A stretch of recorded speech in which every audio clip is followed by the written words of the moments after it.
video this morning on some of the differences between Yin yoga and Vinyasa yoga. So these are two of the most popular styles, and they're probably the two styles that we teach the most, or I teach the most. So I just wanted to explain a couple of the differences.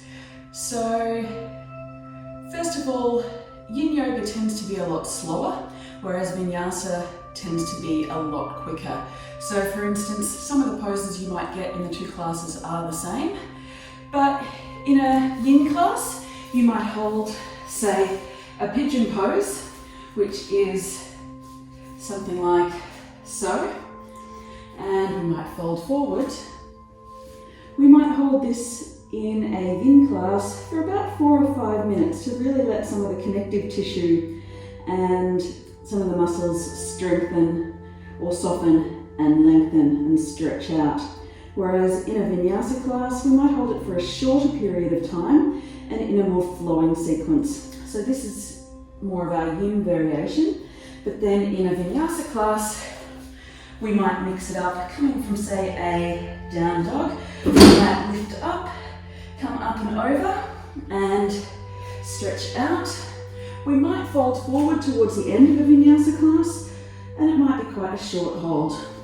And then we might push back up and coming straight back onto the other side.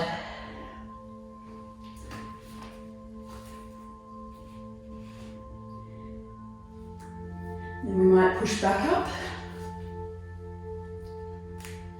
And one of the other things that we might typically find in a Vinyasa class is our sun salutation. So Vinyasa tends to be a lot quicker class. You might get the heart rate up, get a little bit warm, maybe even sweat a little bit.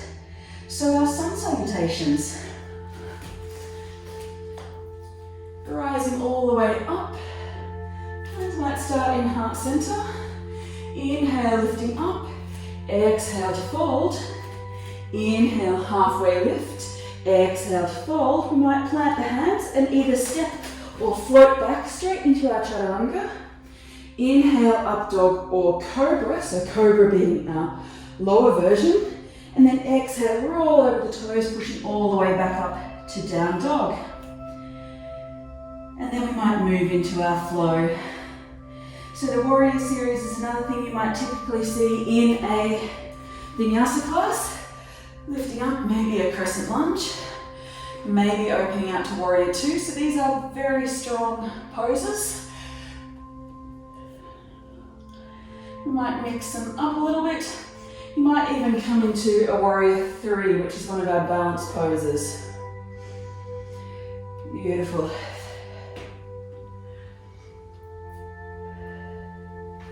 And various variations thereof.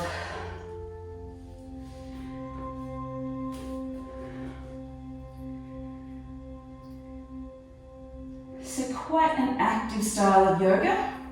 So if you're looking for something to stretch out, but still get a bit of a workout, Vinyasa might be the option for you.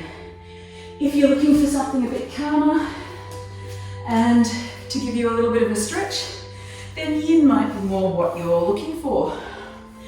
So Yin, some of our poses tend to be quite introspective, so we might do lots of forward folds. We also do inversions. We might get the hips lifted up off the floor. Obviously all these Yin poses you'd have nice long, between 3 and 6, maybe even 7-minute holds. Which is great because it does teach you to quiet the mind, which is something you can learn eventually over time. I know when I first started, I used to fidget and that kind of thing a lot. So a lot of our inversions in Yin might be something as simple as just a legs up the wall pose. So quite simple, quite static, whereas our inversions in our Vinyasa class tend to be more active. So we might do something like a shoulder stand or something like that.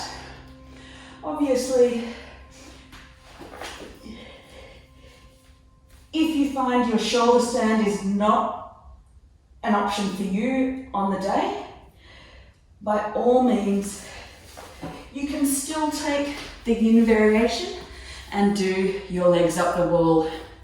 So So the modifications are always there for you. Take the versions of the poses that work for you, and they're just a couple of the little differences we might see in Vinyasa and Yin classes.